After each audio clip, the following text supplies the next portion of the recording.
Paulus berlayar ke Roma. Setelah diputuskan bahwa kami akan berlayar ke Italia, Paulus dan beberapa orang tahanan lain diserahkan kepada seorang perwira yang bernama Julius dari batalion Kaisar. Kami naik ke sebuah kapal dari Adramitium yang akan berangkat ke pelabuhan-pelabuhan di sepanjang pantai Asia. Lalu kami bertolak. Aristarkus, seorang Makedonia dari Tesalonika, menyertai kami. Keesokan harinya kami singgah di Sidon. Julius memperlakukan Paulus dengan ramah dan memperbolehkannya mengunjungi sahabat-sahabatnya supaya mereka memenuhi keperluannya. Oleh karena angin sakal, kami berlayar dari situ menyusur pantai Siprus. Setelah mengarungi laut di depan Kilikia dan Pamfilia, sampailah kami di Mira, di daerah Likia. Di situ, perwira itu menemukan sebuah kapal dari Alexandria yang hendak berlayar ke Italia. Ia memindahkan kami ke kapal itu. Selama beberapa hari berlayar, kami hampir-hampir tidak maju, dan dengan susah payah kami mendekati Knidus. Karena angin menghalangi kami bergerak maju, kami menyusur pantai Kreta, melewati Tanjung Salmone. Sesudah kami dengan susah payah melewati tanjung itu, sampailah kami di sebuah tempat bernama Pelabuhan Indah, dekat kota Lasea. Sementara itu sudah banyak waktu yang hilang. Hari puasa sudah berlalu dan sudah berbahaya untuk melanjutkan pelayaran. Sebab itu, Paulus memperingatkan mereka, katanya, "Saudara-saudara, aku lihat bahwa pelayaran kita akan mendatangkan kesukaran-kesukaran dan kerugian besar, bukan saja bagi muatan dan kapal, tetapi juga bagi nyawa kita." Namun, perwira itu lebih percaya kepada jurumudi dan nahkoda daripada kepada perkataan Paulus. Karena pelabuhan itu tidak cocok untuk berlabuh selama musim dingin, kebanyakan dari mereka lebih setuju untuk berlayar terus dan mencoba mencapai kota Phoenix untuk tinggal di situ selama musim dingin. Kota Phoenix adalah sebuah pelabuhan di Pulau Kreta yang terbuka ke arah barat daya dan ke arah barat laut. Pada waktu itu, angin sepoi-sepoi bertiup dari selatan. Mereka menyangka bahwa maksud mereka sudah tentu akan tercapai. Mereka membongkar sauh lalu berlayar dekat sekali menyusur pantai Kreta. Kapal terkandas. Tidak berapa lama kemudian, turunlah dari arah pulau itu angin badai yang disebut angin timur laut. Kapal itu dilandanya dan tidak tahan menghadapi angin haluan. Karena itu kami menyerah saja dan membiarkan kapal kami terombang-ambing. Kemudian kami hanyut sampai ke pantai sebuah pulau kecil bernama Kauda, dan di situ dengan susah payah kami dapat menguasai sekoci kapal itu. Setelah sekoci itu dinaikkan ke atas kapal, mereka memasang alat-alat penolong dengan meliliti kapal itu dengan tali, karena takut terdampar di dasar pasir Sirtis. Mereka menurunkan layar dan membiarkan kapal itu terapung-apung saja. Karena kami sangat hebat diombang-ambingkan angin badai, keesokan harinya mereka mulai membuang muatan kapal ke laut. Pada hari yang ketiga, mereka membuang alat-alat kapal dengan tangan mereka sendiri. Setelah beberapa hari tidak kelihatan matahari dan bintang-bintang, dan angin badai yang dahsyat terus-menerus mengancam kami. Akhirnya putuslah segala harapan kami untuk dapat menyelamatkan diri kami. Karena mereka beberapa lamanya tidak makan, berdirilah Paulus di tengah-tengah mereka dan berkata, "Saudara-saudara, sekiranya nasihatku dituruti, supaya kita jangan berlayar dari Kreta, kita pasti terhindar dari kesukaran dan kerugian ini. Sekarang, juga dalam kesukaran ini, aku menasihatkan kamu, supaya kamu tetap bersemangat, sebab tidak seorang pun di antara kamu yang akan binasa, kecuali kapal ini." Karena tadi malam seorang malaikat dari Allah yang memiliki aku dan yang kusembah berdiri di sisiku. Dan ia berkata, "Jangan takut, Paulus, engkau harus menghadap Kaisar. Sesungguhnya karena rahmat Allah kepadamu, semua orang yang berada bersama engkau di kapal ini akan selamat.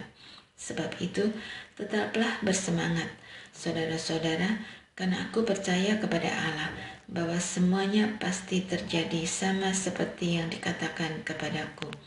Namun, kita harus mendamparkan kapal ini di salah satu pulau." Malam yang ke-14 sudah tiba, dan kami masih tetap terombang-ambing di Laut Adria. Namun, kira-kira tengah malam, para awak kapal merasa bahwa mereka telah mendekati daratan. Lalu mereka mengulurkan batu duga, dan ternyata air di situ kira-kira 40 meter dalamnya. Setelah maju sedikit, mereka menduga lagi, dan ternyata kira-kira 30 meter. Karena takut bahwa kami akan terkandas di salah satu batu karang, mereka membuang 4 sauh di buritan, dan kami sangat berharap mudah-mudahan hari lekas siang. Tetapi para awak kapal berusaha untuk melarikan diri dari kapal. Mereka menurunkan sekoci dan berbuat seolah-olah mereka hendak melabuhkan beberapa sauh di haluan. Karena itu, Paulus berkata kepada perwira dan prajurit-prajuritnya, "Jika mereka tidak tinggal di kapal, kamu tidak mungkin selamat." Lalu prajurit-prajurit itu memotong tali sekoci dan membiarkannya hanyut. Menjelang fajar, Paulus mengajak semua orang untuk makan. Katanya, "Sudah 14 hari kamu menanti-nanti saja, menahan lapar dan tidak makan apa-apa. Karena itu aku menasihati kamu, supaya kamu makan dahulu. Hal itu perlu untuk keselamatanmu. Tidak seorang pun di antara kamu akan kehilangan sehelai pun dari rambut kepalanya." Sesudah berkata demikian, ia mengambil roti, mengucap syukur kepada Allah di hadapan semua mereka, memecah-mecahkannya, lalu mulai makan. Semua orang itu kembali bersemangat, dan mereka pun makan juga. Jumlah kami semua yang di kapal itu 276 jiwa. Setelah kenyang, mereka meringankan kapal itu dengan membuang muatan gandum ke laut. Ketika hari mulai siang, mereka melihat suatu teluk dengan pantai yang rata. Walaupun mereka tidak mengenal daratan itu, mereka memutuskan untuk sedapat mungkin mendamparkan kapal itu ke situ. Mereka melepaskan tali-tali sauh, lalu meninggalkan sauh-sauh itu di dasar laut. Sementara itu, mereka mengulurkan tali-tali kemudi, memasang layar topang supaya angin meniup kapal itu menuju pantai. Namun, mereka membentur dasar pasir, sehingga terkandaslah kapal itu. Haluannya terpancang dan tidak dapat bergerak, dan buritannya hancur dipukul oleh gelombang yang hebat. Pada waktu itu prajurit-prajurit bermaksud untuk membunuh tahanan-tahanan, supaya jangan ada seorang pun yang melarikan diri dengan berenang. Namun perwira itu ingin menyelamatkan Paulus.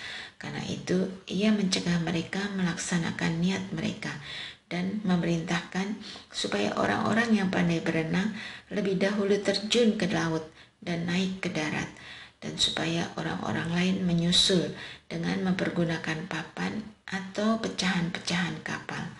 Demikianlah mereka semua naik ke darat dengan selamat. Paulus di Malta. Setelah tiba dengan selamat di pantai, barulah kami tahu bahwa daratan itu adalah Pulau Malta. Penduduk asli pulau itu sangat ramah terhadap kami.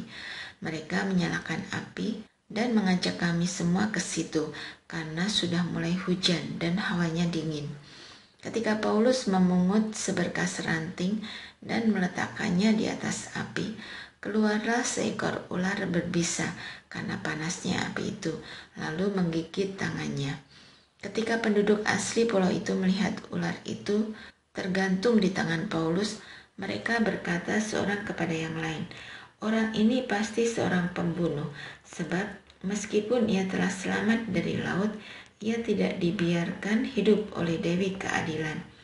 Namun, Paulus mengibaskan ular itu ke dalam api dan sama sekali tidak menderita sesuatu.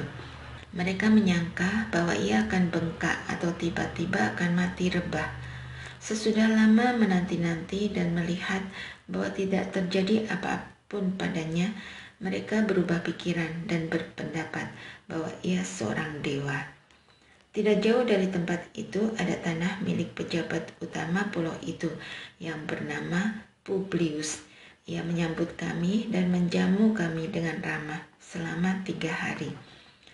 Ketika itu ayah Publius terbaring karena sakit demam dan disentri. Paulus masuk ke kamarnya. Ia berdoa serta menumpangkan tangan ke atasnya dan menyembuhkan dia. Sesudah peristiwa itu, datanglah juga orang-orang sakit lain dari pulau itu, dan mereka pun disembuhkan juga. Mereka sangat menghormati kami, dan ketika kami bertolak, mereka menyediakan segala sesuatu yang kami perlukan. Paulus tiba di Roma. 3 bulan kemudian kami berangkat dari situ naik sebuah kapal dari Alexandria yang selama musim dingin berlabuh di pulau itu. Kapal itu memakai lambang Dioskuri. Kami singgah di Sirakusa dan tinggal di situ selama 3 hari. Dari situ kami menyusur pantai, lalu sampai ke Rhegium. Sehari kemudian bertiuplah angin selatan, dan pada hari kedua sampailah kami di Puteoli. Di situ kami berjumpa dengan saudara-saudara, dan atas undangan mereka kami tinggal 7 hari bersama mereka. Sesudah itu kami berangkat ke Roma. Saudara-saudara yang di sana telah mendengar kabar tentang kami, dan mereka datang menjumpai kami sampai ke Forum Appius dan Tres Taberne. Ketika Paulus melihat mereka, ia mengucap syukur kepada Allah, lalu kuatlah hatinya. Setelah kami tiba di Roma, Paulus diperbolehkan tinggal dalam rumah sendiri bersama-sama seorang prajurit yang mengawalnya. Pembicaraan dengan orang Yahudi di Roma. 3 hari kemudian Paulus memanggil orang-orang terkemuka bangsa Yahudi, dan setelah mereka berkumpul, Paulus berkata, "Saudara-saudara, meskipun aku tidak melakukan apapun yang menentang bangsa kita atau adat istiadat nenek moyang kita, aku ditangkap di Yerusalem dan diserahkan ke dalam tangan orang-orang Roma. Setelah aku diperiksa, mereka bermaksud melepaskan aku, karena tidak terdapat suatu kesalahan pun padaku yang setimpal dengan hukuman mati. Tetapi orang-orang Yahudi menentang hal itu, dan karena itu aku terpaksa naik banding kepada Kaisar, tetapi bukan dengan maksud untuk mengadukan bangsaku. Itulah sebabnya aku meminta supaya aku melihat kamu dan berbicara dengan kamu, sebab justru karena pengharapan Israel aku diikat dengan belenggu ini." Tetapi mereka berkata kepadanya, "Kami tidak menerima surat-surat dari Yudea tentang engkau, dan juga tidak seorang pun dari saudara-saudara kita datang memberitakan atau mengatakan apa-apa yang jahat mengenai engkau. Namun kami ingin mendengar dari engkau bagaimana pikiranmu, sebab tentang aliran ini kami tahu bahwa di mana-mana ada perlawanan terhadapnya." Lalu mereka menentukan suatu hari untuk Paulus. Pada hari itu datanglah mereka dalam jumlah besar ke tempat tumpangannya. Ia menerangkan dan bersaksi kepada mereka tentang kerajaan Allah berdasarkan Taurat Musa dan nabi-nabi. Ia berusaha meyakinkan mereka tentang Yesus. Hal itu berlangsung dari pagi sampai sore. Ada yang dapat diyakinkan oleh perkataannya, ada yang tetap tidak percaya. Lalu bubarlah pertemuan itu tanpa ada kesesuaian di antara mereka. Namun Paulus masih mengatakan hal yang satu ini, "Tepatlah firman yang disampaikan Roh Kudus kepada nenek moyangmu dengan perantaraan Nabi Yesaya. Pergilah kepada bangsa ini dan katakanlah, kamu akan sungguh-sungguh mendengar tetapi tidak mengerti. Kamu akan sungguh-sungguh melihat tetapi tidak memahami. Sebab Hati bangsa ini telah menebal, dan telinganya berat mendengar, dan matanya melekat tertutup, supaya jangan mereka melihat dengan matanya, dan mendengar dengan telinganya, dan mengerti dengan hatinya, lalu berbalik, dan aku menyembuhkan mereka. Sebab itu, kamu harus tahu bahwa keselamatan yang berasal dari Allah ini disampaikan kepada bangsa-bangsa lain, dan mereka akan mendengarnya. Setelah Paulus berkata demikian, pergilah orang-orang Yahudi itu dengan banyak perbedaan paham di antara mereka. Paulus memberitakan kerajaan Allah di Roma. Paulus tinggal 2 tahun penuh di rumah yang disewanya sendiri. Ia menerima semua orang yang datang kepadanya. Dengan terus terang dan tanpa rintangan apa-apa, ia memberitakan kerajaan Allah dan mengajar tentang Tuhan Yesus Kristus.